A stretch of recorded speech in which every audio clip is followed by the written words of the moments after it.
Welcome back, traders and investors. We have Evan Kirstel on the hotline here, Director Strategic Alliance at Sonus Networks. Evan, how are you doing this morning? I am doing very well here in Boston. Beautiful spring day after the marathon yesterday, so it's all good. Are you tired? I only ran about half the marathon and gave up. You did. Hey, that's pretty good. I'm kidding. I don't run Oh, marathons. come. All right. I like to sit in the sidelines and watch. Okay, could you just give us a little bit about your education and your work background? Yeah, I've been in the telecom world for 20 years, starting off in engineering and moving up through sales and business development. So I'm been in the trenches of the telecom wars for quite some time. Okay, well, I learned a few new words yesterday or phrases with Joe here preparing for the interview, and a topic that came up was unified communications. So tell us about the opportunities in unified communications. Well, so the world is moving in the enterprise from the traditional desktop of email and voicemail to an integrated world of social networking, of wireless, of integrated communications, and essentially the whole. If you work in a business, small or large, or if you've had some exposure, communications in the enterprise will be radically different than it was even 5, 10 years ago. The old desktop phone sitting on your desk and your email inbox essentially are being transformed by a lot of companies who are coming at the enterprise from a very different perspective. And they're bringing a whole different approach to productivity and communication and collaboration and video and wireless and new applications that you're seeing in the consumer side, but those are all working their way into the enterprise. So it's a pretty cool place to be these days. Cool. Yeah. Okay. Just along those lines, with the technology under constant change, how do you go about analyzing the relationships between mobile, social, and the cloud? Well, the key is that all these perspectives, social networking, social media, mobile communications, cloud delivered services are all converging into the enterprise, into the user. And so companies are beginning to leverage that convergence and offer a whole array of services that combine elements of all three, right? So we're not talking about just, a separate Facebook page and maybe your enterprise, your work messaging separate, and maybe you have a mobile phone service at home. Tremendous amount of integration, companies bringing it all together, and their communications is really cutting across the consumer and the business and the enterprise these days. So, if I'm at home on a particular enterprise service, my Facebook or LinkedIn, increasingly those same kinds of tools and web style, cloud style services are being delivered inside the enterprise too for internal collaboration in companies. So it's a really dynamic space. There's a lot of companies from Oracle to Salesforce to IBM investing very heavily in this new world of social communications. And to tell you, as someone who works in the industry and a consumer, as it were, of those services in the enterprise, it's a really, really exciting time because, traditionally in the enterprise, the business world has been very staid, very conservative and slow moving, but that's really radically changing. Okay. Just going to the video here through mobile devices, and I'm not a big fan of it, but obviously everybody is. I mean, how effective could video really be if it, is going to be primarily used through mobile devices? I think the key for video is ease of use, simplicity and cost effectiveness, all things that video has really lacked in the past.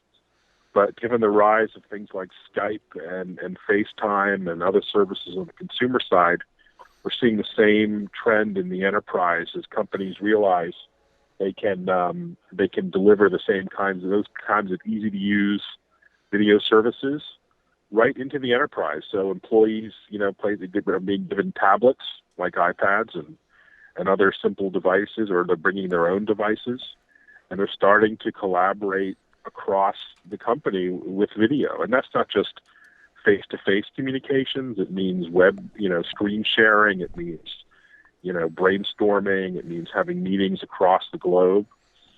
And that's something that's been a long time coming. People have talked about video for a long time, but because it's so cheap and ubiquitous, and you have these great devices now like iPads, it's really coming into its own.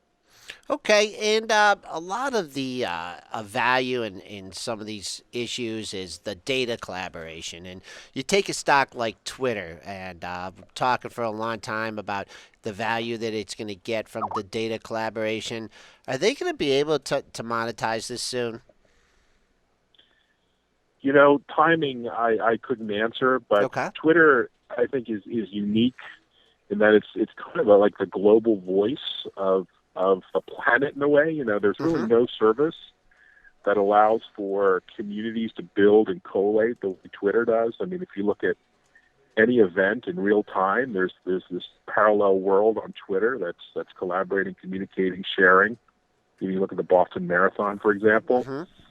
spontaneous, real-time, collaboration. We see on the political side what's going on with governments being toppled. So I don't think any other social network that has that power, whether it's Facebook, with a very different kind of demo. So I think the potential is, once you get ubiquitous internet access to, 7 billion people on the planet, just imagine the power of something like Twitter, right? Okay. All right. So So I think this is a long-term story. It's not about, next week or next month. okay, So so yeah, let's shift gears here, and I know that you're enthusiast for voice over IP. What is the future for over IP, and who are kind of the leaders and who are kind of the laggards?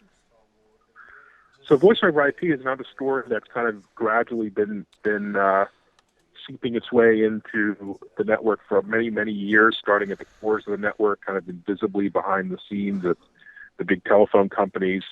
But now voice over IP with ubiquitous internet, low cost internet around the world is gradually encroaching right to the end user's home, the end user's device, the end user's application. So what we're seeing is a world that's, you think about old POTS, the old analog or TDM networks, essentially are going to disappear. I mean, for all intents and purposes, they're going away over the next few 5+ years. And we're going to have a world that's end-to-end IP, right to your phone, your handset, your application. It's IP. And what that enables is a whole array of new services and applications you've not seen the beginning of. I mean, everyone's seen WhatsApp and all these novel new services delivered to mobile.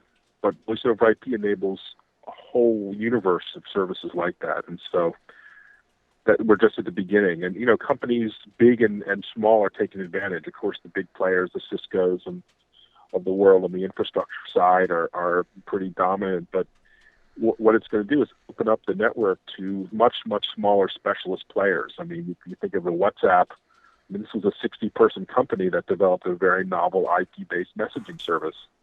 And there are 1,000 companies like that that'll bloom given the fact that we have the infrastructure, the voice over IP infrastructure in place now. Okay, so you're more leaning towards like the companies that are providing the infrastructure, the IBMs and the Ciscos, as opposed to like the Google, Facebooks, and Twitters who are really competing for those advertising dollars. Yeah, I think there's a whole ecosystem. There's the guys that make the plumbing, and they're going to prosper because this new world's going to need lots and lots of new plumbing, believe it or not. And once that plumbing's in place, and it's getting there with 4G, and we're going to see 5G networks and all kinds of new high-speed networks delivered in different ways. Then we're going to see just, I think, a universe of new applications come on stream, names you have no idea, don't even exist today, right? Because these are new applications being developed, leveraging these new networks. So I think in this world, you got to be either very, very big to make the plumbing, or Mm-hmm. very, very fast and innovative, to build the services. Okay, let's discuss BYOD as opposed to BYOB. Bring your own device in relationship to enterprise. So one of the big secrets of the enterprise is, and of someone like Apple's success, is not just people buying devices for their home and their personal use, but taking those devices into the enterprise in massive numbers and leveraging those same devices for enterprise use. And so BYOD is basically bring your own device. It means when I go to work now, I bring my own iPhone, I bring my own MacBook, I may even bring an iPad. I may have purchased those. It may be subsidized by the company, but the point is the consumer is bringing his or her own devices into the enterprise. It's opening up all kinds of new opportunities for services in the enterprise. It's creating massive new markets for a company like Apple that not only sell to consumers, but basically through the back door selling to enterprises. So there's a whole new ecosystem being created around BYOD, and companies that then need to address issues like security and compliance and management of all those enterprise devices. So it's basically a completely new market being created around BYOD, and there are lots of money being put into this emerging paradigm. Okay, interesting. So going back to the infrastructure and the build out for all this communication to go on, you have two companies, two stalwarts like AT&T and Verizon. Can they keep up on the technology front? Perhaps with some new companies that may emerge.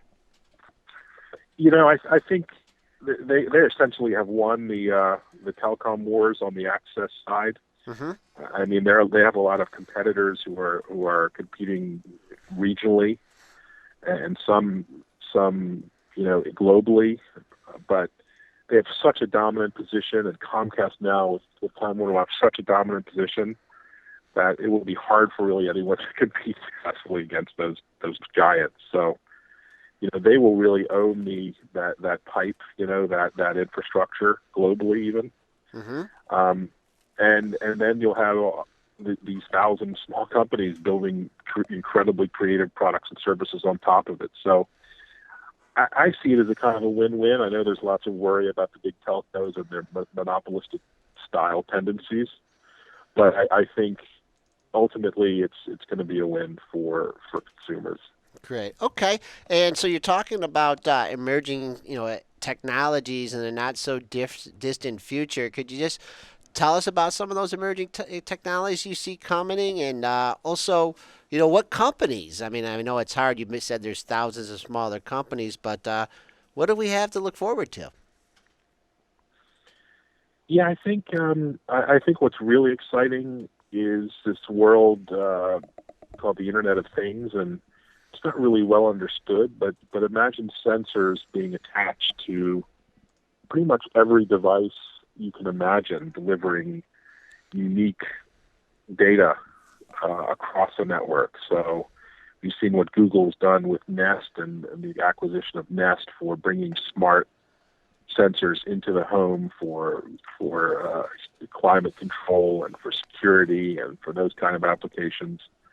That's just one example of how smart sensors and the Internet of Things is going to take hold in your home, in your car, across fleets, across aircraft and shipping and manufacturing. And so, John Chambers at Cisco has talked about the Internet of Things being, I think he called it a $19 trillion market. Whatever number he chose, it's enormous. And I think it's real because there's just a wave of new business models and new products and new companies that can be built on the idea that everything in your life is connected, whether it's something you wear, like a wearable watch that's connected, whether it's your car that will have LTE and various services delivered. That's just going to create enormous value, and that's really a big one. And so, I'll post some comments Okay. on your blog. There's so many companies playing. Okay. It's more of an ecosystem play. Are they plugged into the ecosystem like an HP, like an IBM, or aren't they? And if they are, they're just going to really take advantage of this trend of the Internet of Things, and look for companies who are investing. I mean, that's the key. If you look at what Intel's doing, I mean, people talk about PCs and growing and fading and shrinking, but if the Internet of Things takes off, companies that make the devices, the silicon for the devices, software for the devices, it's going to be enormous. It's going to be like the internet was 20 years ago. Supply. Okay, the pipes. I like the terminology you use. So okay, you've kind of already answered my last question here throughout the interview, and I appreciate it. Tips for investors, wanting to put their funds in the telecom sector. You already said, they're very big on Cisco, IBM. They're very focused. Anybody else? Intel, you mentioned, in that arena. Yeah, I would. I like companies that are delivering services via the cloud, because the old days of the old style of communications and telecom and IT is essentially going out the door. Companies like Salesforce.com are really revolutionizing the way that companies run their operations. And so Salesforce and Oracle and companies that are taking the cloud to the enterprise, or even taking the cloud to the consumer, like a Microsoft or a Google or Facebook, are going to win. And anyone else who's not doesn't have a clear cloud strategy and a clear road to delivering the benefits of the cloud, I think is going to lose. So watch the cloud pretty closely, and there'll be companies riding that wave. And Salesforce is a great example of a company really Using the cloud. Okay. really winning. Yep. Finally, here, Rockin' Hilly is asking us if you've ever heard of a company called Direct View Holdings Incorporated. It's a penny stock. Have you come across that at all in your research? No, I don't know them, but feel free to interact with me on Twitter. We Okay, can take it great. offline. But Evan Kirstel, and happy to share. Again, not a finance guy. I'm a technologist in the trenches. Happy to share my insights. Hey, could you give us your Twitter handle? Sure, it's Evan Kirstel, so it's at Evan EvanKirstel. Okay, Evan, thank you very much for taking the time out this morning and discussing the telecom industry. We'll follow your recommendations here of the companies that are providing the infrastructure. We'll look for new emerging technologies. So thanks, Evan. Have a good day. We hope to have you on again soon. Thanks very much. Take care.